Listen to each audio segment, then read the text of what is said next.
હું હેમલતાબેન વી પટેલ, રિસાદ કંપાથી. બધાને મારા જય લક્ષ્મીનારાયણ. આજે આપણે બનાવીશું દૂધીનો હાંડવો. હાંડવો બનાવવા માટે આપણે ચણાની દાળ અને ચોખા એનો કકરો લોટ લીધો છે. તો ચણાની દાળ 1 વાટકી અને 3 વાટકી ચોખા એનો કકરો લોટ બનાવી દેવાનો. એને મેં પહેલેથી જ કકરો કરી અને 6 કલાક પલાળી રાખ્યો હતો. તો આવી રીતે એનો આથો આવી ગયો છે. ફૂલી અને લોટ સરસ આથો આવી ગયેલો છે. એને આજે આપણે બનાવીશું કુકરમાં. તો હાંડવાનું કુકર આ રીતે આવે છે. હાંડવાનું કુકર વચ્ચેથી ખોલું, અંદરથી વરાળ બધી સાઈડે ચડે એ પ્રમાણે હાંડવાનું કુકર આવે છે. અને એની નીચે એક ડીશ આવે છે. તો ડીશમાં રેત મૂકી અને ગેસ ઉપર મૂકવાનું. અને આને મેં ગ્રીસ કરીને તૈયાર રાખ્યું છે. બનાવી અને એમાં મૂકી દેવાનું. તો ચાલો જોઈએ આજે આપણે હાંડવો કઈ રીતે બનાવીશું.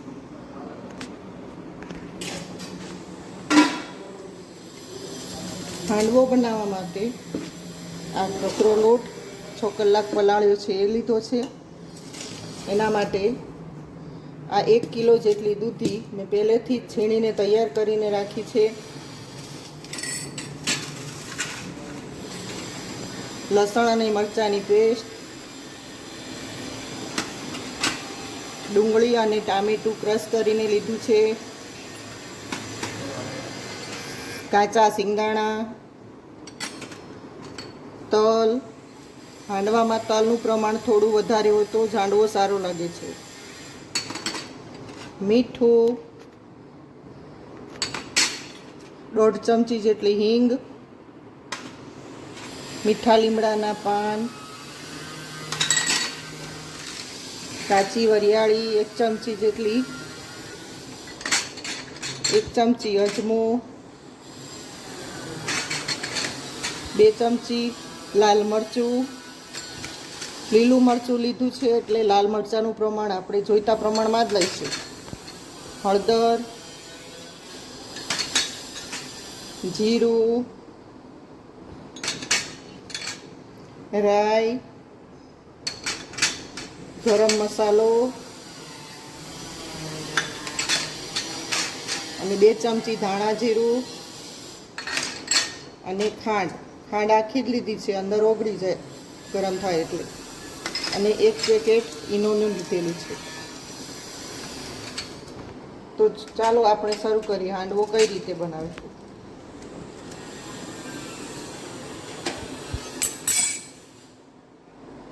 સૌપ્રથમ આપણે ગેસને ચાલુ કરીશું. એના ઉપર એક તપેલામાં વઘાર કરીશું. વઘાર કરી અને પછી કુકરમાં રેડીશું.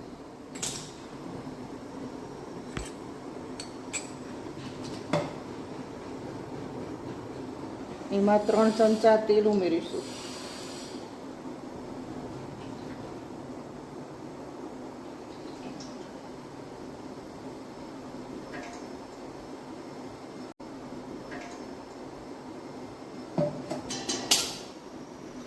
તેલને ગરમ થવા દઈશું. આમાં ગરમ મસાલો થાય ત્યાં સુધી આપણે મિક્સ બનાવી છે તેમાં આપણે મસાલા કરી દઈએ. તો તેમાં આપણે આ છીણેલી દૂધી ઉમેરીશું.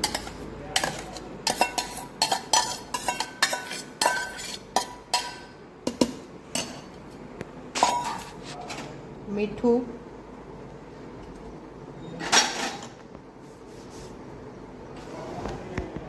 ધાણા જીરું,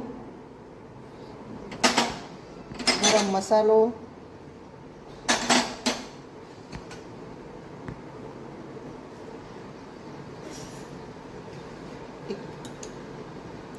હળદર, થોડી હળદર આપણે વઘારમાં નાખીશું. મરચું,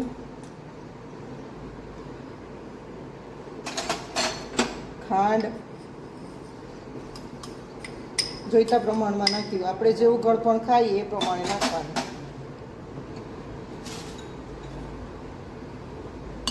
આટલો મસાલો આમાં ઉમેરી અને મિક્સ કરી દેવાનો.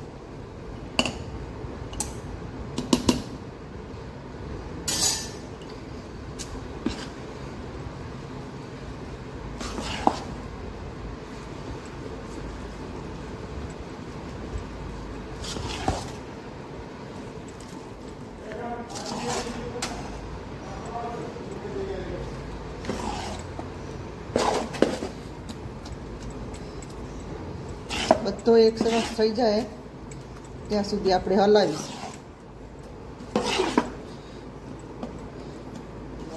ત્યારબાદ થોડું હથેળીમાં લઈને ચાખી જોવાનું. જો મીઠું ઓછું લાગતું હોય તો મીઠું નાખી દેવાનું અંદર.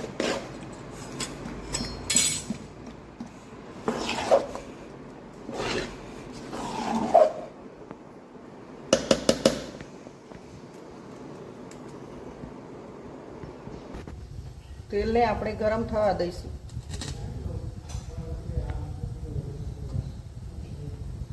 તેલ ગરમ થાય એટલે એમાં રાઈ, જીરું, હિંગ, થોડી હળદર તેના મસાલામાં નાખી છે ત્યાં આમાં થોડી જ નાખીશું. વરિયાળી, અજમો, કાચા સિંગદાણા,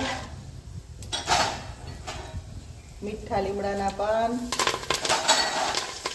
ગેસને આપણે ધીમો કરી દઈશું. લસણ મરચાંની પેસ્ટ અને આ ક્રશ કરેલા ડુંગળી અને ટામેટું આ બધું ઉમેરી અને તેને બરાબર સાંતળી લઈશું.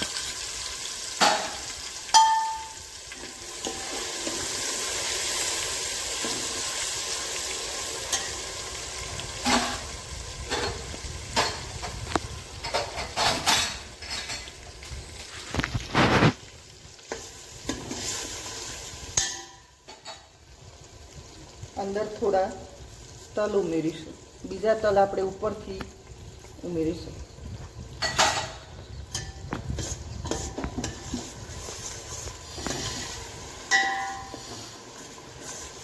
આ બધા મસાલાને ધીમે ધીમે 5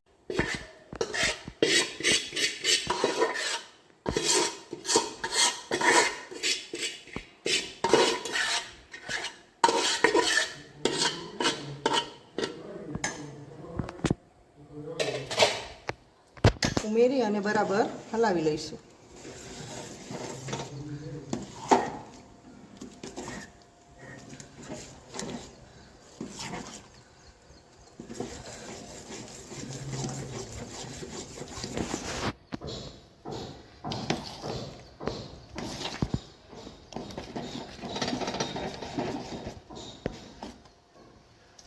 આ બધું એક રસ થઈ જાય અને મસાલો એકબીજામાં ભળી જાય પછી આપણે કુકરમાં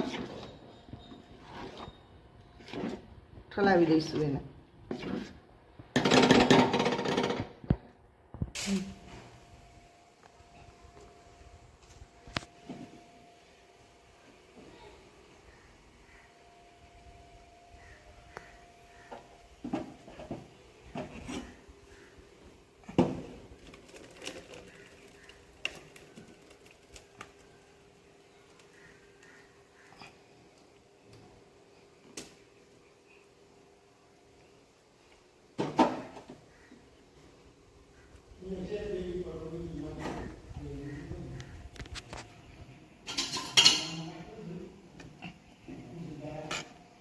ત્યારબાદ ચમચાની મદદથી એને એક સરખું કરી દઈશું.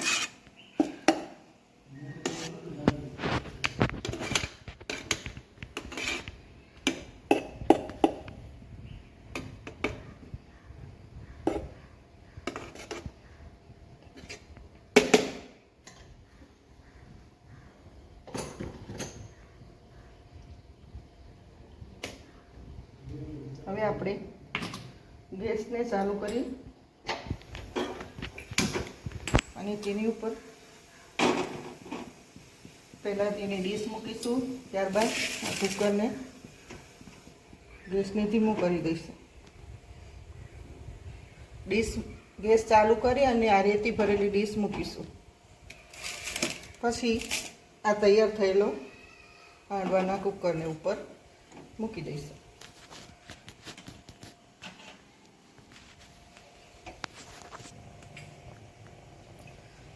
ત્યારબાદ તેના ઉપર તલ આપણે છાંટીશું.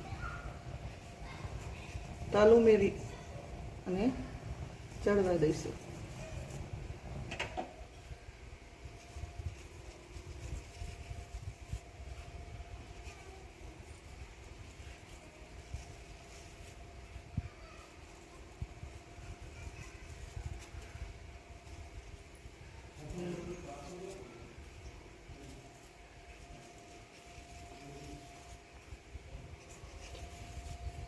હવે ઢાંકણ બંધ કરી એને 45 મિનિટ પોણો કલાક સુધી ચડવા દઈશું. હવે આપણે થોડું એનું બેટર બનાવ્યું હતું તે જુદું વાટકામાં કટોરામાં લઈ લીધું છે. તેને આપણે નોનસ્ટિક તવી ઉપર પુડલાની જેમ તેના રોટલા બનાવીશું. તે પણ ખૂબ જ સરસ લાગે છે. રોટલા બનાવતી વખતે તેને એક સાઈડ ચડી જાય એટલે ઉપરથી તલ ઉમેરી અને પલટાવીને બનાવી દઈશું.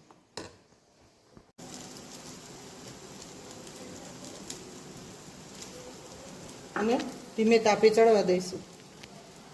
બાજુની સાઈડ એકદમ ચડીને ક્રિસ્પી થવા લાગે આખું ત્યારે પલટવાનો.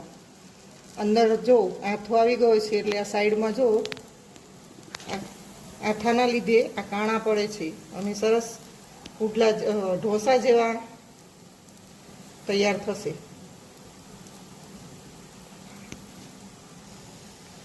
અમારા બાજુવાળા ગીતાબેન અને અર્પિતાબેન અમે હાંડવો બનાવીએ ત્યારે એમને સ્વાદ ચાખવા માટે આપીએ ત્યારે કે તમે હાંડવો બનાવો એટલે એની રેસીપી મોકલજો એમ. હવે તો આજે અમે હાંડવો બનાવ્યો છે. અર્પિતાબેન જોજો. હવે તમને બીજી કોઈ રેસીપી જોવી હોય તો કોમેન્ટ કરીને મને જણાવજો. આ જો ઉપરથી કોરો થવા લાગ્યો છે તો ધીમે ધીમે તેની સાઈડમાં ચવીથો ફેરવતા જઈશું અને આમ કરી અને તેને પલટાવી દઈશું.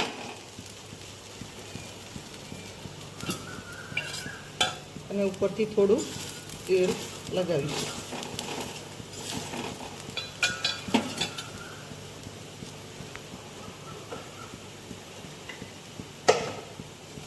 એક જ બને ને એટલે આવી રીતના દબાવી અને શેકતા જઈશું. તો આમ કરી આપણો એક રોટલો તૈયાર થઈ ગયો છે. તો તેને આપણે ડીશમાં લઈ લઈશું.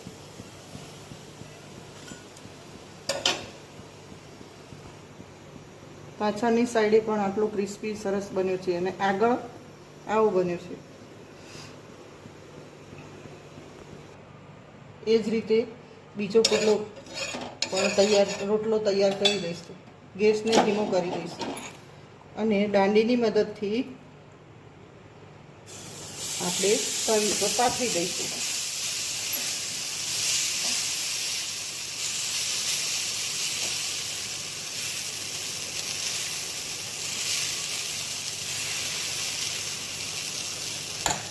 અને ઉપરથી તલ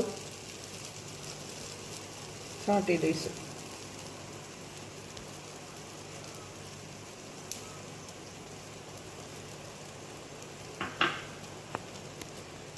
ધીમે ધીમે એની સાઈડ થોડી ક્રિસ્પી થવા લાગી છે તો આપણે તવેથાની મદદથી તેને બધી સાઈડે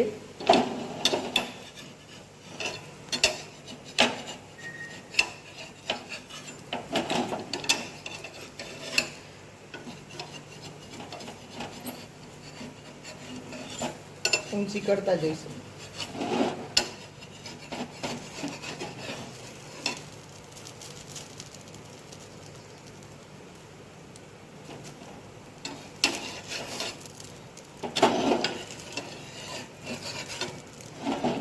અને આમ કરી એને પણ પલટાવી દઈશું. ધોઈ તો થાય.